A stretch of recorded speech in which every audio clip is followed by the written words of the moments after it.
साहेबांची थोडी जागा चुकली, थोडा अजून 3 किलोमीटर आतमध्ये घेऊन गेले असते तर अजून मजा आली असते.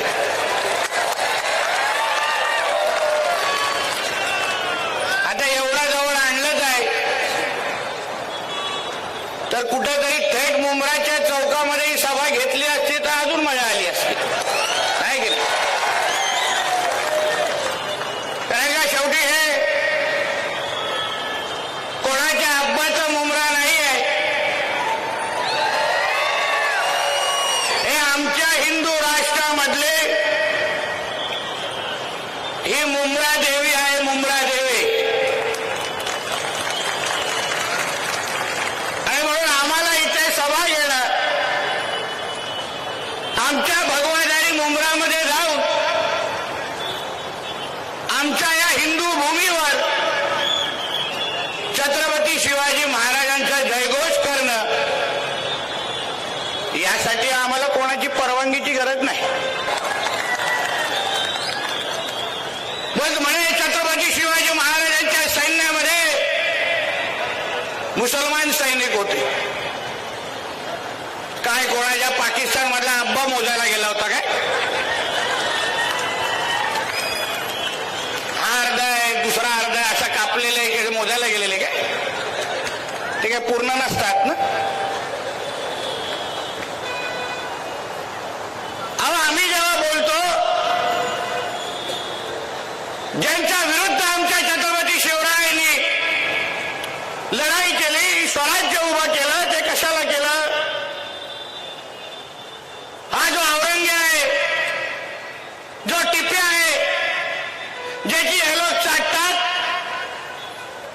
तो काय करत होता औरंग्य नेमका? काय आहे त्याचा इतिहास? किती मंदिर आणि मूर्त्या त्यांनी तोडल्या, किती आमच्या माता भगिनींचं आयुष्य बर्बाद केलं. तो अगर इस्लामचा धर्म वाढवण्याचा प्रयत्न करत नव्हता तर मग त्यांनी आपला हिंदू धर्म मिटवण्यासाठी त्यांनी का प्रयत्न करत होता? आमचे मंदिरं त्यांनी का नष्ट केले? असंख्य धर्मांतर त्यांनी का केले? अगर स्वराज्याची लढाई ही इस्लाम विरोधात नव्हती, मग संभाजी राजांना मारत असताना त्या औरंग्याने त्यांच्याकडे काही दौलत मागितली नाही. औरंग्याने तेव्हा फक्त सांगितलं, संभाजी तुम्ही फक्त तुमचा धर्म बदला, सगळा काय तुमच्या पायावर आणून ठेवतो. मग धर्माची लढाई नव्हती तर मग कुठली लढाई होती?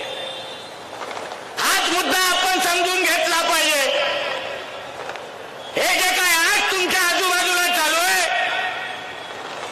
हे औरंग्याच्या पिल्लावर आहेत, हे टिप्याच्या पिल्लावर आहेत, जे ह्या मातीशी गद्दारी करून, या हिंदू राष्ट्राशी गद्दारी करून त्या औरंग्याला परत जिवंत करण्याचा प्रयत्न करतायत. हे तुम्ही हिंदू समाज म्हणून तुम्ही लोकांनी ओळखलं पाहिजे. का एकत्र आलो पाहिजे आपण? का आम्ही इकडे तुमच्यासाठी लढायला आलोय?